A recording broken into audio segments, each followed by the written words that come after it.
Welcome back to Still Watching the Game. One game away or one all. The Petrogas Angels are hoping to sweep the semifinal series to get a chance to claim back-to-back titles. Meanwhile, the PLDT high-speed hitters are fighting to extend the matchup to force a game number 3.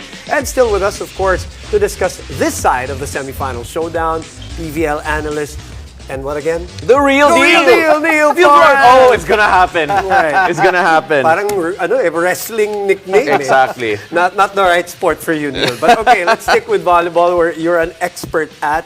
Okay, let's talk about that matchup. Petrogas lost that first set. This is the first semifinals for Coach O also as a coach in the PVL, so that's very interesting. What are your thoughts on that first set and how PLDT let go of that after?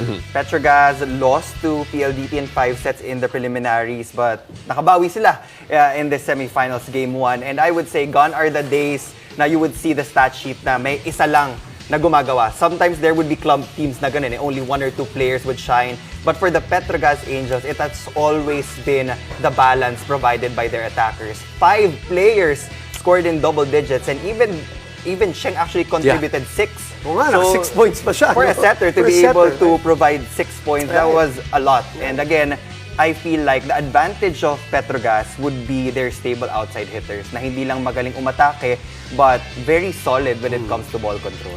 Yeah, you know, we also have to pay tribute to the open spikers. Excellent receiving. Sotones, 17 excellent digs, and Sabete with 11 excellent receives. It felt like everything was clicking here, almost perfect, picture perfect for Petrogas after that first frame. You take a look about whether or not it can be sustained. Can it be sustained going to the next game? It should be sustained because that has been the system of Petrogas. Even with a new coach, sabi nga sa akin ni Coach Oliver, I got to talk to him, hindi daw mahirap mag-jive into the system of Petrogas because the players are very mature, they know what to do, they're very accountable to their actions. So, maganda yung kinikilos sila. And they are looking to close it out in game number 2. But they have to be careful because PLDT has always been one of the underdogs. Yeah. And we know that they can pull out massive wins in crucial situations. And they got one over them in the preliminaries. You know, you talk about Coach O and he talks about Petrogas. I've always thought of Petrogas as a team that can survive without a coach every now and then. There's such a veteran squad that parang hindi mo sila kailangan sobrang alalayan. And you see even in the style of Coach O here with Petrogas, Neil, we've had this conversation. It's very different as opposed to how he was with Choco Mucho and how he is with Ateneo, right? Very different because again, not much to point out there. And even players in the timeouts, babanggitin na nila yung pagkakamali nila and they would immediately recover in the next rally.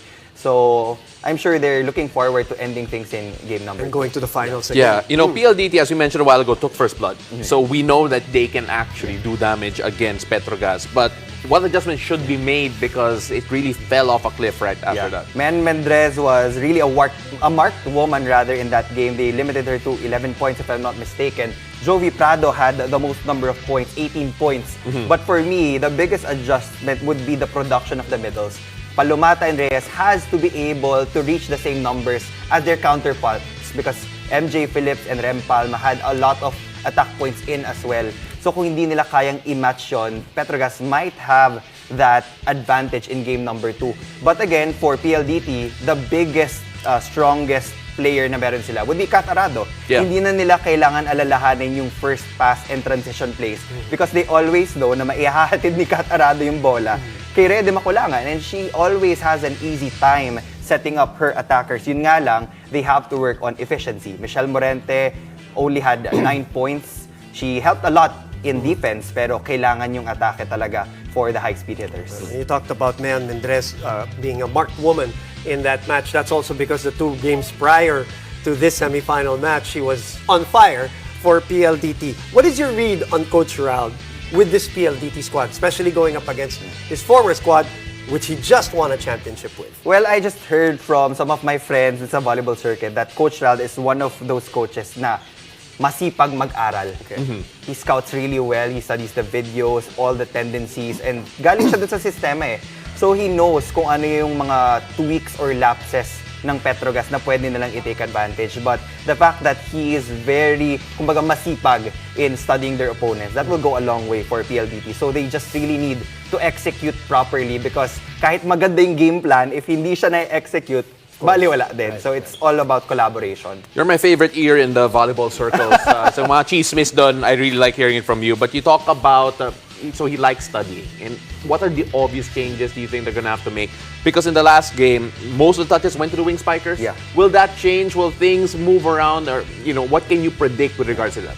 Pwede siyang magbago. Initially, to start off set number 1, pwedeng i-activate ni Rede Makulangan yung middle blocker so that she can get that isolation and spacing between the defenders of Petrogas. But for Mean Mendres, alam niya na, nababantayan siya.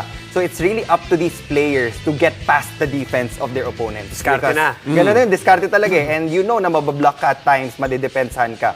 But it's how you're going to be creative and convert in these situations. Neil, we really appreciate all your insights and thank you, Boom, for helping me push the real deal.